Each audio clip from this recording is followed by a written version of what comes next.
Hello friends, तो आज मैं आपको hotel restaurant style vegetable korma बनाने की सबसे आसान रेसिपी बताऊंगा। इस तरह से अभी वेजिटेबल कोरमा बनाएंगे ना, बहुत ही ज़्यादा टेस्टी बनेगा। तो चलिए रेसिपी शुरू करते हैं। सबसे पहले आपको सब्जियां चाहिए होंगी। थोड़ी सी मैंने बीन्स ली है, गाजर, फूल गोभी और हरे मटर का यूज़ कर रहा हूँ। यहाँ पे मैं हरे मटर मैंने फ्रेश लिए हैं। जो सब्जियां हैं इनको आपने ना छोटे छोटे क्यूब्स में काट लेना है। तो बीन्स के जो डंठल होते हैं ना साइड के, वो मैंने हटा दिए हैं। और इस तरह से देखिए क्यूब्स कटिंग में आप इन सब्जियों की कटिंग कर लीजिए। जो गाजर है इसको भी आपने इसी तरह से काट लेना है, इसका डंठल हटा दीजिए। एक के पहले आपने 4 पीसेस करने हैं और फिर गाजर को इकट्ठा करके पकड़िए और ये देखिए इस तरह से छोटे छोटे क्यूब्स में गाजर को भी काट लीजिए। और जो गोभी है, गोभी के मैंने डंठल का यूज़ नहीं किया है। जो फूल है सिर्फ फूल ही फूल का यूज़ करेंगे और इसको भी आपने छोटे छोटे टुकड़ों में काट लेना है। तो इस तरह से सबसे पहले आप सब्जियों को कटिंग कर लीजिए। और आपके फ्रेश मटर ना हो, फ्रोज़न का यूज़ भी कर सकते हैं। यहाँ पे आपने कढ़ाई लेनी है, उसमें 1 छोटा चम्मच ऑयल ऐड करना है, 1 क्यूब आप इसमें बटर का ऐड कीजिए। जो सब्जियां इनको आपने ना शैलो फ्राई करना है। तो बटर के साथ सब्जियों को शैलो फ्राई करेंगे, बहुत ही बढ़िया टेस्ट आएगा। हरे मटर भी मैंने साथ में ही डाल दिए हैं और आधा चम्मच आप इसमें ना नमक ऐड कर दीजिए। नमक तो डाला है ताकि जब तक सब्जियां ना हाफ फ्राई हो यहाँ पे उनके अंदर तक नमक का अच्छा टेस्ट आ जाए। तो गैस की फ्लेम आपने मीडियम टू हाई रखनी है और मीडियम टू हाई फ्लेम में सब्जियों को कम से कम 3 से 4 मिनट तक यहाँ पे पका लेना है। तो 50% तक आपकी सब्जियां पक जाएंगी। तो उसके बाद की जो कुकिंग है ना, वो ग्रेवी के साथ की जाएगी। ठीक है, ये देखिए हल्का सा कलर यहाँ पे चेंज हो चुका है। इनको आपने एक प्लेट में निकाल लेना है। अब आपने ग्रेवी बनानी है। तो कोरमा की जो ग्रेवी है इसके लिए आपको 3 प्याज चाहिए होंगे। जो प्याज है इसको आपने ना स्लाइस काटना है। तो ये देखिए 1/2 कीजिए।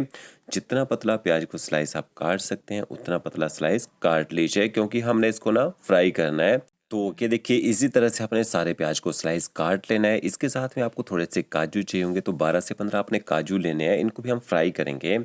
यहाँ पे मैंने कढ़ाई ली है, उसमें ऑयल ऐड किया है।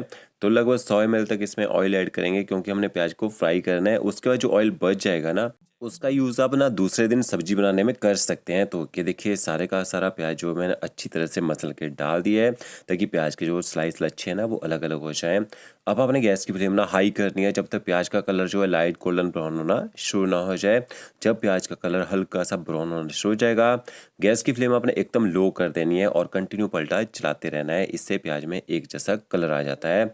तो ये देखिए प्याज का कलर जो अच्छे से सुनहरा हो चुका है। इसके बाद आपने प्याज को निकाल लेना है अच्छी तरह से। ऑयल जो उसको आपने निकलने देना है कढ़ाई में। तो यहाँ पे जो देखिए ऑयल बच गया है, इसमें आपने काजू को भी फ्राई कर लेना है। जब आप काजू को फ्राई करें, गैस की फ्लेम आपने एकदम लो रखनी है, नहीं तो काजू एकदम से ना जल जाते हैं। अगर आप काजू नहीं खाते हैं, इसकी जगह बादाम का यूज़ कर सकते हैं। तो ये देखिए प्याज को मैंने ना फ्राई करने के बाद पेपर के ऊपर रख दिया था, उससे इसमें जो एक्स्ट्रा ऑयल है वो निकल चुका है। और कलर देखिए क्या ज़बरदस्त इसका कलर आया यहाँ पे। तो पहले ब्राउन प्याज की ग्रेवी का यूज़ ना होटल और रेस्टोरेंट में खाना बनाने के लिए बहुत ज़्यादा किया जाता था, बट आजकल ना बहुत ही कम यूज़ किया जाता है, क्योंकि थोड़ी सी कॉस्टली रहती है। बट इसका जो टेस्ट है ना बहुत ही बेहतरीन आता है। तो देखिए काजू को भी मैंने यहाँ पे ना फ्राई कर लिया है, ऑयल बच गया है, इसको आपने ना साइड में कर लेना है। फ्राई किए हुए प्याज को आपने मिक्सी ग्राइंडर जार में डाल देना है, साथ में जो काजू फ्राई किए थे वो भी डाल देना है। और साथ में आपने इसमें 100 ग्राम दही ऐड करनी है। दही आपकी ज़्यादा खट्टी नहीं होनी चाहिए, तो ग्रेवी में ना खट्टा टेस्ट आ जाता है। और इसमें 1 कप आपने पानी का ऐड करना है, क्योंकि जब काजू को पीसेंगे ना तो काजू में एक थिकनेस आ जाती है। तो 1 कप पानी का डाल के आपने इसको पीस लेना है, एकदम फाइन इसका पेस्ट बना लेना है। ये देखिए इस तरह से। तो कलर भी इसका देखिए हल्का सा लाइट गोल्डन ब्राउन ही आया यहाँ पे। अब इसके बाद आपने ना टमाटर लेने हैं, 2 टमाटर लीजिए, मीडियम साइज के टमाटर लिए हैं। इनको भी ना मोटा मोटा काट के डाल दीजिए मिक्सी ग्राइंडर जार में और इनको भी पीस लीजिए।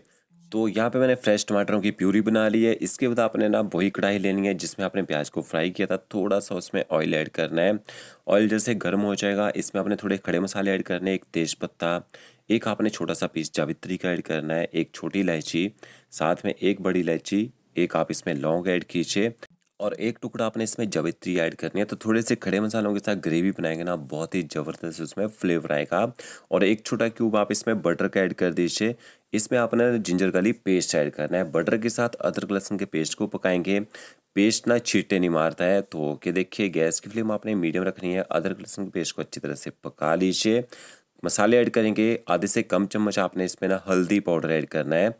आधा चम्मच आपने इसमें कश्मीरी मिर्च पाउडर ऐड करना है। आधा चम्मच आप इसमें धनिया पाउडर ऐड कीजिए।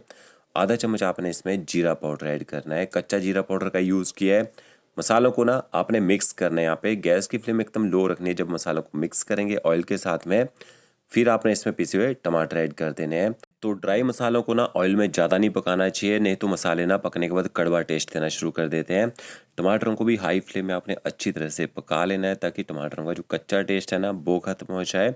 और आधा चम्मच आप इसमें नमक ऐड कर दीजिए, नमक को भी अच्छी तरह से मिक्स कर लेना है। ये जो हम कोरमा के लिए ग्रेवी बना रहे हैं ना, इसको आप बना के स्टोर करके भी रख सकते हैं 2 से 3 दिन फ्रिज में। तो यहाँ पे टमाटर अच्छे से मैंने पका लिए। इसके बाद आपने प्याज और काजू का जो पेस्ट बना के रखा होगा वो भी ऐड कर देना है। और थोड़ा सा पेस्ट ना बाउल से चिपका रह जाएगा, थोड़ा पानी डालिए, उसको भी मिक्स करके डाल दीजिए। अब गैस की फ्लेम आपने हाई रखनी है और कंटिन्यू पलटा चलाते रहना है जब तक इसमें बॉयल ना आ जाए। अब ये जो कोरमा ग्रेवी है ना ज़्यादा स्पाइसी तीखी नहीं होती है, तो अगर आप इसको तीखा करना चाहते हैं थोड़ा सा ना लाल मिर्च का पाउडर भी ऐड कर सकते हैं। तो यहाँ पे ग्रेवी में देखिए बॉयल आ चुका है। इसके बाद आपने जो सब्जियां शैलो फ्राई करके रखी होंगी ना वो ऐड कर देनी है यहाँ पे, क्योंकि सब्जियों को हमने 50% तक ही पकाया था। बाकी जो इनकी कुकिंग है ना वो ग्रेवी के साथ की जाएगी। तो ग्रेवी के साथ सब्जियों को अच्छी तरह से मिक्स कर लीजिए। तो पहले तो आपने गैस की फ्लेम ना हाई करनी है, क्योंकि ग्रेवी को भी हमने थोड़ा सा पकाना है। इसमें दही और काजू ऐड किए हैं तो उनका भी कच्चा टेस्ट खत्म करना है। तो इनको कम से कम ना 3 से 4 मिनट तक मीडियम टू हाई फ्लेम में पकने दीजिए। जैसे ग्रेवी थोड़ी सी ड्राई होना शुरू हो जाएगी फिर आपने इसमें ना पानी ऐड करना है। तो आधा कप पानी का ऐड कर दीजिए और अच्छी तरह से ना पानी को भी ग्रेवी के साथ यहाँ पे मिक्स कर लीजिए। फिर अगर आपको लगता है ग्रेवी ज़्यादा ही थिक हो रही है थोड़ा सा पानी इसमें और ऐड कर सकते हैं और अच्छी तरह से मिक्स कर लीजिए। अब मैंने गैस की फ्लेम ना हाई रखी है ताकि जल्दी से बॉयल आ जाए।